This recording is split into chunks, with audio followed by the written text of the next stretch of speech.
All right, if you got your Bibles, we're in Genesis chapter 19, where we've been studying this amazing piece of ancient literature, and we've been understanding how relevant it is to modern times. And that is certainly the case with our text today, but I want to forewarn you, it's a difficult one. It's one that contains a topic that doesn't land well with people. It's the story of two infamous cities, Sodom and Gomorrah. I was asked earlier if I was going to be teaching through this chapter or if I was going to be summarizing it. And I said, not only am I going to be teaching it, but we're going to spend 2 weeks here. We're going to spend 2 weeks on this. It's a story of judgment. It's a story of God's judgment. Now, as I said, I realize that this topic doesn't land well with many modern people today. And I understand that because for a while I was one of those people. But I want you to know that I have changed significantly, and here's why. It occurred to me that I don't want to have anything to do with a God who turns a blind eye, who ignores all of the wrongs, all of the injustices, all of the evil, the wickedness that we see around us. I don't want to have anything to do with a God that ignores human suffering. I don't have anything to do with a God that doesn't hold people accountable for the wrongs that they've committed. That is not a God of justice. And see, what happens is a lot of times, and again in our modern context, is that people overemphasize one of God's attributes to the exclusion of another. And so you have people even writing popular books focusing on God's love. But what I would argue is that God cannot be loving without bringing justice. So God is both loving and he's just. Now the challenge is for us to admit, to us to realize, I guess, first, and then to admit that we're all in our own ways a part of the problem. In our own ways, we all contribute to the downfall of culture and society because we all have this overwhelming tendency to want to serve ourselves. And what happens is that causes us pain and it causes the people around us pain. So when we say that we don't want God turning a blind eye to all the wrongs that are done, what that means is he has to look at us. So this brings us to Genesis chapter 19. Now, let's remember what happened just a chapter earlier. Abraham, this man is called by God, enters into a very special relationship with him. God makes some very specific promises. We talked about how some of those promises have already come true. We've seen them come true. He's going to bless him, make his name great, make him a father of a great nation. All of that we've seen come to pass. Then God shows up with two angels. Three visitors approach Abraham's tent. God reiterates the promises again, tells him a year from now his wife is going to give birth, which is a total miracle because his wife is 90 years old. And then God and these two angels depart. They all take on human form. But as they're about to leave, there's this really interesting conversation between Abraham and God. And really what's happening is Abraham is seeking to understand who God is because he's asking him questions like, well, you're headed toward the city of Sodom. We all know about the city of Sodom. It's a wicked place. But what if there's just a few righteous people there? Certainly you wouldn't destroy the righteous with the wicked. You wouldn't sweep everybody up because that doesn't seem fair. That doesn't seem right. And God says, well, that's true. If there's just a few righteous there, then I'll spare the city. As it turns out, there's no one righteous, and you're going to see that in a very vivid way in our text this morning. There's not one righteous person in the city except for Lot, and this guy is highly questionable. He's highly questionable. That's why we're going to spend 2 weeks on the righteous / nefarious actions of this man. Super interesting character, but he's there for us to learn from. So there's this conversation. Abraham is understanding who God is. The two angels that are with God now begin to set their face toward the city of Sodom, and they head out. Verse 1, chapter 19. The two angels came to Sodom in the evening, and Lot was sitting in the gate of Sodom. When Lot saw them, he rose to meet them and bowed himself with his face to the earth. And he said, my lords, please, turn aside to your servant's house and spend the night and wash your feet. Then you may rise up early and go. Leave this city. They said, no, we will spend the night in the center of the action. in the town square. But Lot pressed them strongly. So they turned aside to him and entered his house, and he made them a feast. And he baked unleavened bread, and they ate. So here's the question to begin with. How in the world does this guy Lot end up at the city gate of Sodom? Well, earlier we read that he and his uncle Abraham, they had so much stuff, so much livestock, that the two of them could not coexist off the same land. So Abraham graciously says to Lot, you select the land that you want, and I'll take the rest. And what we learn is that Lot surveys and chooses the best for himself. This tells you a little bit about what's going on in his heart. He chooses the best land for himself, but also what's in that land is the city of Sodom. And so at that point, the text tells us that he set up his tent next to the city. Now what we learn is that the words are chosen for specifically for a reason. It says that he is in the city gate. What do you mean he's in the city gate? How are you in a gate? Well, historians and archaeologists tell us that back in the day, attached to the gate of the city was a stone room. And these stone rooms were places where men of influence sat. And they kept watch on who entered and exited the city. So what we learn from this is that not only is Lot residing in the city, but he's a man of influence in this city. You don't get to have that position. It's sort of like being an elected official without being, it's like he's well known. Lot is he's like the man in this city of Sodom. He's got a place of prominence. These two men approach. We know them to be angels, and immediately Lot recognizes their visitors, and he runs out, he bows down, a sign of great respect, and he says, you guys need to stay at my place. And they say, no, we're going to go in the town center. And Lot realizes, the town center, that's I know the city is going to be very bad for you if you go into the center of the action. You need to stay with me. So they relent, and they stay with Lot, and Lot rolls out the red carpet for them. Now, the men of the city have been informed that there are visitors. And what happens next is pretty dark. Verse 4. But before they lay down, the men of the city, the men of Sodom, both young and old, all the people, to the last man, they surround Lot's house. And they call to Lot, where are the men that came to you tonight? Bring them out to us so that we may know them. So now we're getting some insights into why the city has become infamous, right? Picture the scene. There's a mob containing every man in the city, both young and old. They tell Lot to bring his visitors out so they may know him, which is another way of saying they want to sexually violate them. So this is where we get, actually, in our English language, the idea of Sodom. Sodomy. Sodomite. Someone who lived in the city of Sodom who practiced this kind of violence. Now, what's interesting about this city is that this isn't the only reason why it was judged. As it turns out, we mentioned this last week, the prophet Ezekiel, he doesn't mention any sexual impropriety in the city when he speaks about it. He condemns them for their arrogance, their pride, and their total disregard for human life because they neglected the poor. Isn't that interesting? But he doesn't make any mention of their sexuality.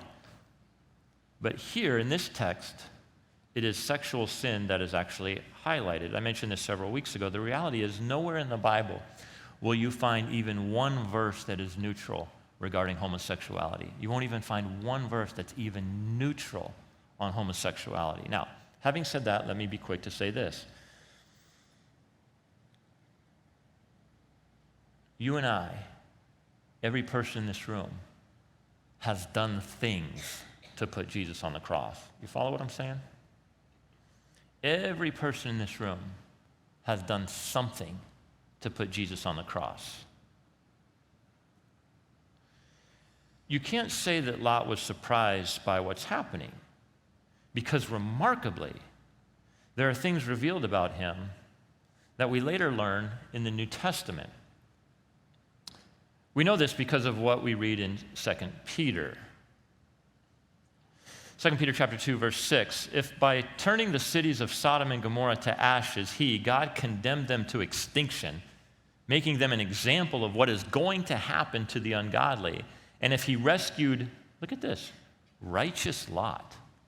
Now that's really interesting, because in this text right here, Peter says that Lot was righteous, and you're kind of scratching your head going, what is he really? Go, keep reading. And if he rescued righteous Lot, how was Lot righteous? Well, he was greatly distressed by the sensual conduct of the wicked. For as that righteous man, that's the second time he's called righteous man lived among them day after day, he was tormenting his righteous soul over their lawless deeds that he saw and heard. Okay? If the Lord knows how to save a man, a righteous man like Lot, from back in the day, then when God brings judgment again to the world, the Lord knows how to rescue the godly from trials and to keep the unrighteous under punishment until the day of judgment. So this is interesting. So Lot's righteous because he sees the wickedness of his city and it bothers him. In fact, the text says that, he's tormented over it. And yet, he's part of the city. It's kind of like, what's going on here? Well, Lot, it turns out, is not a great decision maker. We've seen a little bit of what's in his heart when he surveys the land and chooses the best for himself, when his uncle was gracious enough to save him previously, kind of takes advantage of Abraham again, chooses the best for himself, sets his tent outside the city, but then he's kind of like, you know what? I think I want to be in that city. And then he sees what's going on around him, and he's tormented by it. It's kind of like he's a conflicted soul. He's both drawn and repelled by the city in which he lives. We know that he likes nice things, he likes comforts, he looks out for himself, but then he sees the really hedonistic lifestyle, and he's appalled by it. I think this is true of some Christians today.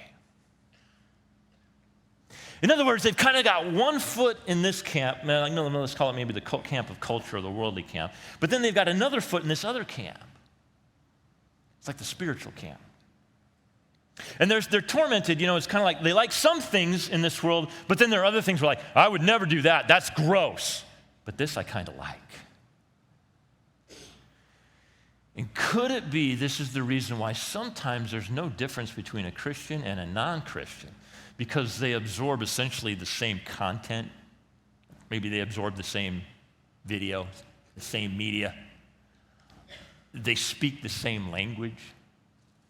And there's no recognizable difference because they don't have a firm grasp of what it means to really leave behind what holds them back, not fully realizing that they're being held back because there's a pleasure principle inside them that they're giving into that the world is feeding. And so it's one foot in one camp, one foot in another camp, and they're really torn. And this is the reason why I think in part many Christians experience a spiritual apathy because they haven't freed. It's like they have this bear trap around one foot, and they just can't release themselves from it. And so this ends up affecting who you are. It affects Lot's decision-making because what happens next is unthinkable in his life. Verse 6, Lot went out to the men at the entrance, and he shut the door after him. And he said, I beg you, my brothers, don't act so wickedly. And then he says, behold, I have 2 daughters. They've not known any man. They're virgins. Let me bring them out to you and do to them as you please. Only do nothing to these men, for they have come under the shelter of my roof. So this is messed up. Let's call it what it is, right?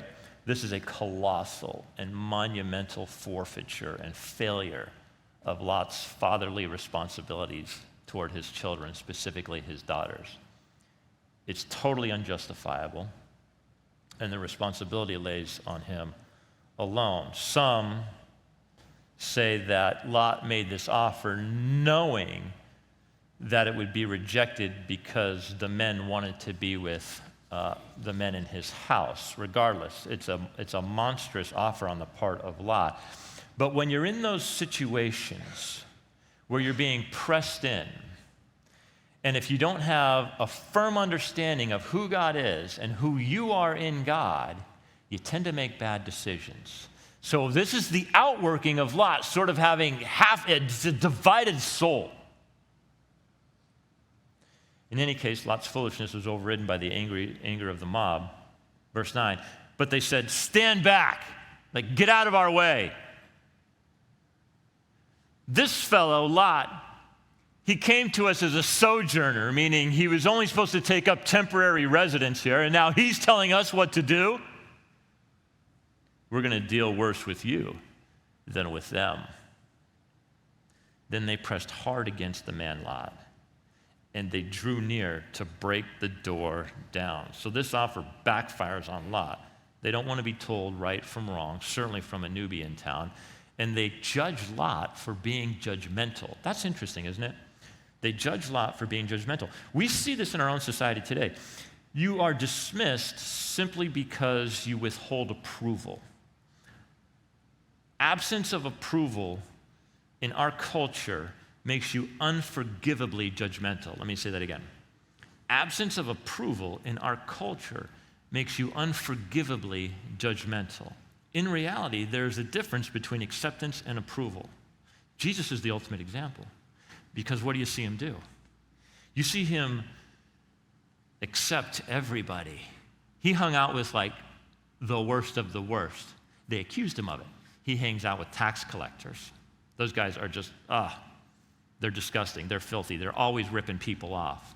He hangs out with prostitutes. Jesus accepted everybody, but he didn't approve of everything everybody did. Why? Because not everything we do is good for us. The most loving thing you can do is to speak truth into someone's life in a gracious way, and this is what Jesus did time and time again. To the woman at the well, he says, let's talk about your life. You're with all these different men. The man that you're with now is not your husband. So Jesus was never soft on sin, but he was always gentle with the sinner.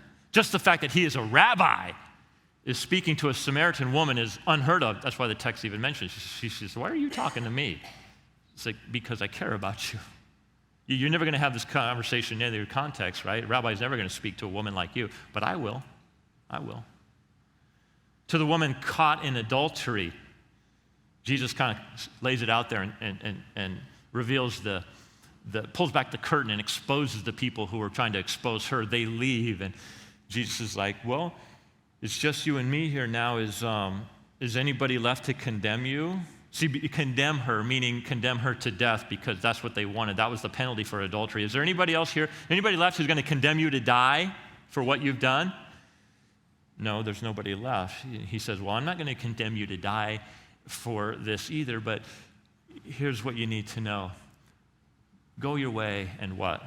Sin no more. Isn't that interesting? Jesus calls it out. He says, no, I want to be gracious and loving with you, but you need to know the most loving thing I can do for you right now is speak the truth to you.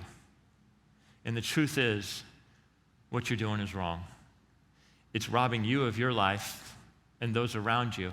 Go your way and sin no more. There's a difference between acceptance and approval, and that has become completely lost on our culture, and that's why people are quick to cancel anybody that doesn't strike the right tone of approval. So I've never had an angry mob come after me. It must be terrifying. What would stop them? Well, something supernatural, verse 10. But the men reached out their hands and brought Lot into the house with them and shut the door, right? So they see what's going on. So they end up rescuing Lot. Lot's a bad decision maker. He has to be rescued by these men. They struck with blindness the men who were at the entrance of the house, both small and great, so that they wore themselves out.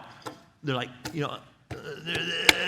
they're groping for the door. So they're blinded supernaturally by these angels, the men outside. And that still doesn't even cool their sexual jets. Isn't that interesting? They're groping to try to get away, to try to find a way into the house, even though they're blinded. Sexual sin, as many will attest to, is an especially difficult stronghold in a person's life. Let me say that again. Sexual sin is an especially difficult stronghold in a person's life. And the Apostle Paul explains why.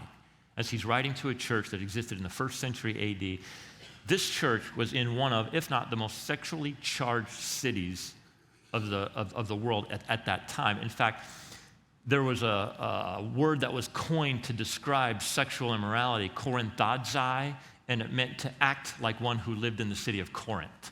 So there's a church in the midst of this highly charged sexual city. There's this church there.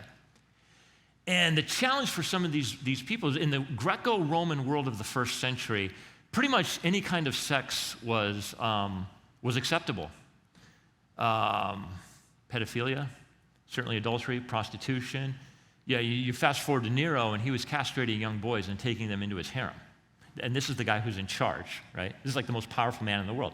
So there's virtually nothing was off limits. Nothing was taboo. Now, in the midst of this highly sexualized city, you've got this little group, these Christians, these little Christ, little Jesus followers. And they're absorbed. All they've ever known is a sexually charged city. And so now there's some struggle there.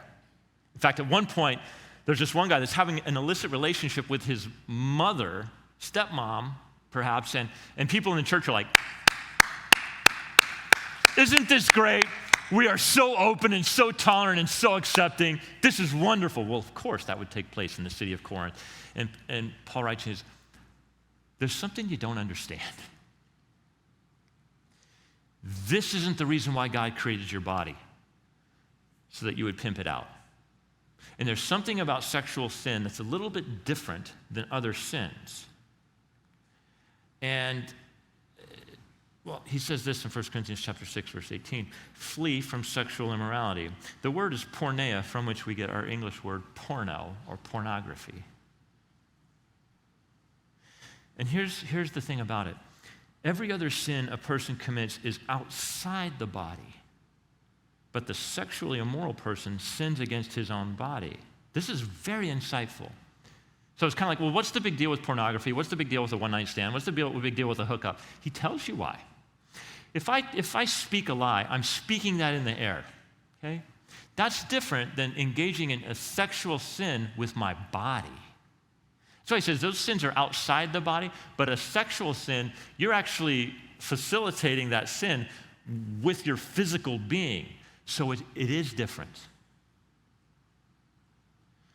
And in a day when all kinds of sexual activity had been normalized for nearly everyone, this is the beginning of a sexual revolution. It's different from other sins because at its core, it's actually a form of self-harm. You're sinning against your own body. And so we might commit other sins with our bodies, but it's this unification with another person that takes it to a spiritual level that is misguided, a physical level that's misguided. And here's the thing. We always experience the natural consequences of this. This is why, even when people say, it's good to have sex before marriage so that you can figure things out and make sure everything's working and make sure that you're compatible. Well, I mean, even, just secular studies alone will tell you that the divorce rate for those who cohabitate is actually quite a bit higher than those who do not. But additionally, what happens is when you have sex before marriage, it's a smokescreen, folks. In this way, it's hard for you to really understand who that person is and to get to know them for who they are when you have sex, because sex takes things to the next level, and there's this joining together, there's this physical union that takes the place or transcends the spiritual union and the emotional union that is meant to be built first. And then it's really hard to detach yourself from that relationship because you've already united yourself to that person. Why? Because sexual sin is done with your body, and that's what makes it different. And that's what makes its consequences different. So when two people are dating and they're engaged in sexual activity, this smoke screen goes out there, and it becomes very difficult for you to see who that person really is because you've had a union before its time.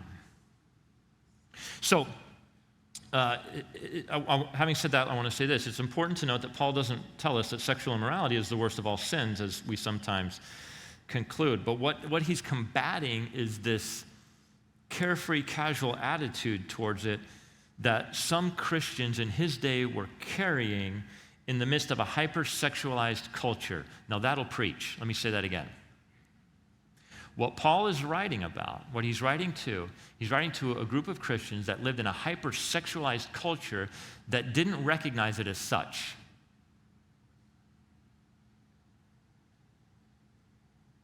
They were carried along by it. And as a result, it was causing the congregation deep pain. It's no more or less a sin than any other, but human cultures throughout history, including our own, tend to minimize it. So here's what happens next. The angels tell Lot and his family to get ready. Things are about to get gnarly in this city. It's about to be leveled, but Lot lingers a little bit.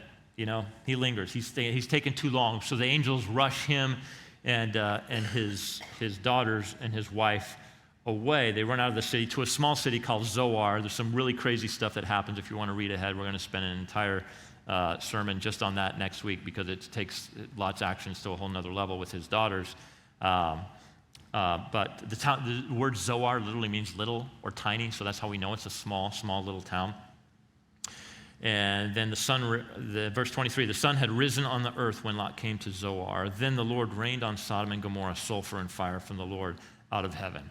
And he overthrew those cities and all the valley and all the inhabitants of the cities and what grew on the ground, total devastation. But Lot's wife behind him looked back, and she became a pillar of salt. So the exact location of Sodom has been disputed, but a lot of historians and archaeologists put it somewhere near the Dead Sea or in the Dead Sea Valley, which I think is pretty accurate. This is a really interesting landscaping. Some of you have been there. It's known for its high salt content, not just in the Dead Sea, but in the surrounding land. It's also known for bitumen and its high level of sulfur. So it's a really, really unique place, kind of God-forsaken. Not a lot grows there. And it's also known for this massive rift. It's actually called the Rift Valley. It runs for hundreds of miles. So some theorize that God might have opened up this rift, maybe through an earthquake or something like that, and released some of what was underground. There are, like I say, large bitumen and sulfur underground in essentially like caverns almost. And we know that sulfur dust is extremely flammable. Some people say that that's maybe what God used. He used the natural landscape, and all of a sudden it rains down fire and brimstone. What's interesting is that archaeologists have discovered a village wherein the buildings have burned from the top down. All of the structures have burned from the top down. Usually if you're going to set fire to something, right, it burns from the bottom up. But in this village, something happened. Like maybe fire rained down and burned the buildings from the top down. Whatever the case, the text tells us that this is absolutely an act of God. So what's up with Lot's wife looking back and turning into a pillar of salt? I remember being a kid hearing this, and I was always fascinated by this story. It seems kind of odd. She looks back, and as she looks back, she's turned to a pillar of salt.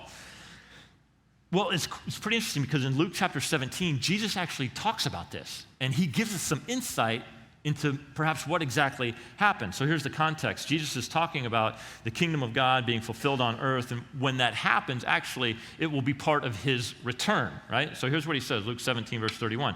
On that day, let the one who is on the housetop with his goods in the house not come down to take them away.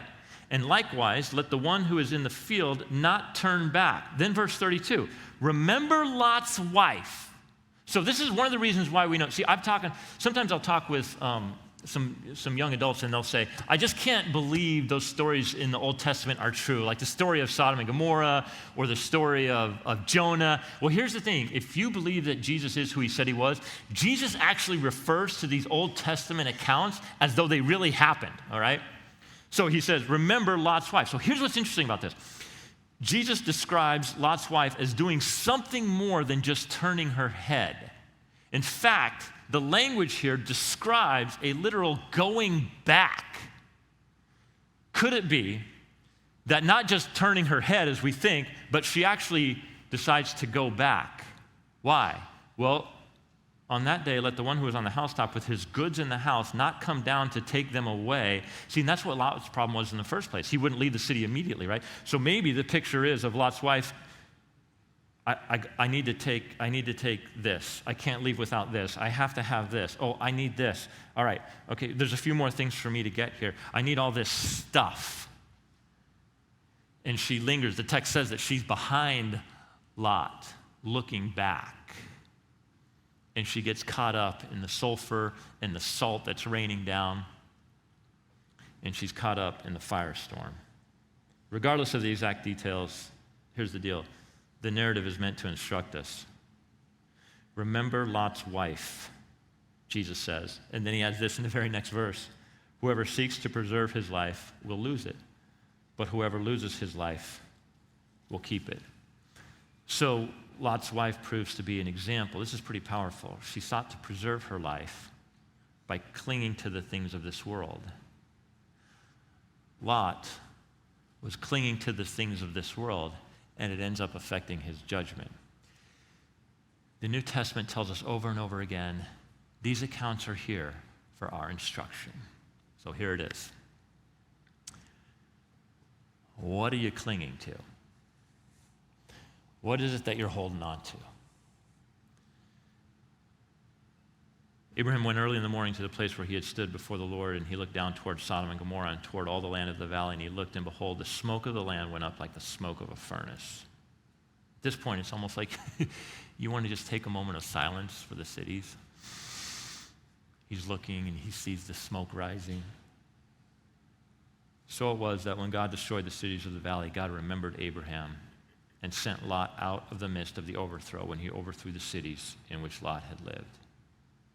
Back in chapter 18, Abraham said, God, would you destroy the city if there's just a few righteous people? No, I won't. I'll preserve it. But here's the deal. There's nobody righteous except for Lot. And that dude is far from perfect.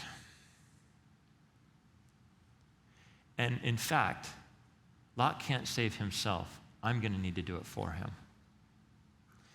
We've been saying that every week, every chapter in Genesis points forward to who? Don't be shy. Thank you. Thank you, God. They have been listening.